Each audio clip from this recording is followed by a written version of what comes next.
We are your home theater and AV questions answered. This is AVRant. Want your home theater or AV question answered by Tom and Rob? Send it to question@avrant.com. Welcome to AVRant. I'm Tom Andry, and I'm here with Rob H.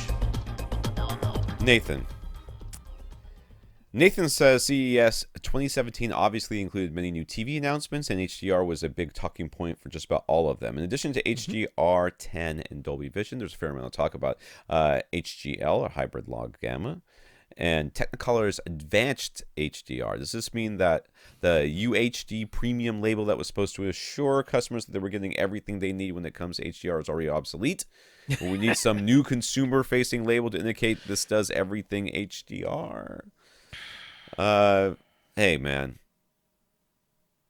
anytime they can put another branding logo on their receiver. My receiver right now has enough logos going across the bottom of it right now that's starting to wrap around the side, and mine's like 3 years old. They just love those things. The more stuff you can say that it does, they'll be happy with. So yeah, I mean both HLG and Technicolor's advanced HDR are actually broadcast standards. There isn't really much talk about using those for streaming or for putting on actual discs or something. It's mostly about live broadcast. Both of those are for that. And the advantage of those supposedly is a single stream that will work on either an SDR or an HDR television. No metadata involved at all. It's got a some type of curve that's akin to gamma, and it should just work with a single stream on any television. That's the whole idea behind both of those. LG was the only company showing a full ATSC 3.0 television, meaning it actually had a preliminary tuner built into the thing right there. So it makes sense that LG is the company that was touting both of these formats because they're right on top of it, and they're one of the main big manufacturers that's involved in ATSC 3.0.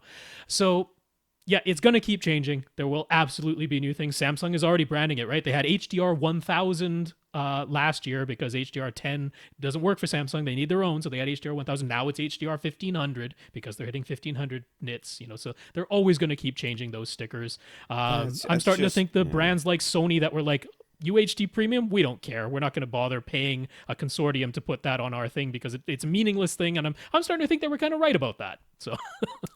It's really what it comes down to. It's just everybody's going to rebrand it. I've told this story a number of times where on this podcast where there was this friend of mine. He was talking to this woman who's a friend of his about TVs, and she was wanting to buy a TV, and she had gone to Best Buy or whatever, and they had shown her a Toshiba and said it had blah blah blah blah blah. Oh yeah, something. It was something to do with the like component video inputs, right? It had like a specific name for that. They gave it a name. They gave it their own name. So she went and called or talked to all, representatives or people from all, from the other companies, said, do you have this blah, blah, blah proprietary Toshiba name thingy that Toshiba says they have? And they would say, no, but we have this, which is, and she's like, thing functionally. I don't want to hear that. If you don't have it, then you're not as good as Toshiba because they have it and you don't have it. Therefore, I'm done with you. And then she would go on and she's like, I'm going to buy Toshiba now because they have this thing that nobody else has. They all got the same crap. They just like to give it different names because there's people like that that will believe it. All right. Nathan also says LG introduced a feature they're calling Active HDR. Supposedly it processes HDR10 signals frame by frame and inserts, this is in quotes, inserts dynamic data where needed, end quote. Okay. And where could it be getting this dynamic data from? Is it something actually be generated by the studios or embedded on the disk or in a stream somehow? Or is an onboard processor just making its best guess? Well, if it's taking an HDR10 signal and inserts the dynamic data where needed, it's just doing HDR10, isn't it? I mean, unless... It's tone mapping. They gave tone mapping their own name. There you go. That's all it is. It's tone mapping. Because last year, as Stacey Spears pointed out, a gazillion TVs were either not tone mapping HDR10 at all, or they weren't doing it properly. And there were a whole bunch of discs with HDR10 where they like zeroed out all the values in the metadata anyway. So even if the TV could do the tone mapping, it wasn't given the data that it needed to do it properly. LG is basically going, we know this thing was a mess. We've got our own tone mapping. We're calling it active HDR. That's all it is. It's tone mapping. But if you better call everybody else and ask them if they have active HDR too. Because if they don't, they're not as good as LG. If they don't have it, it's very important.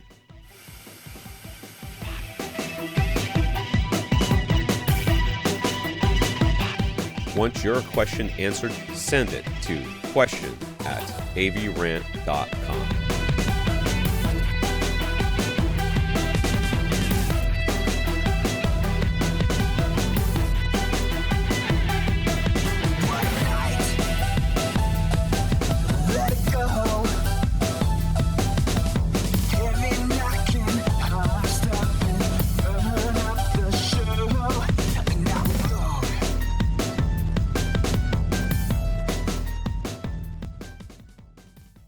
This is AVRant.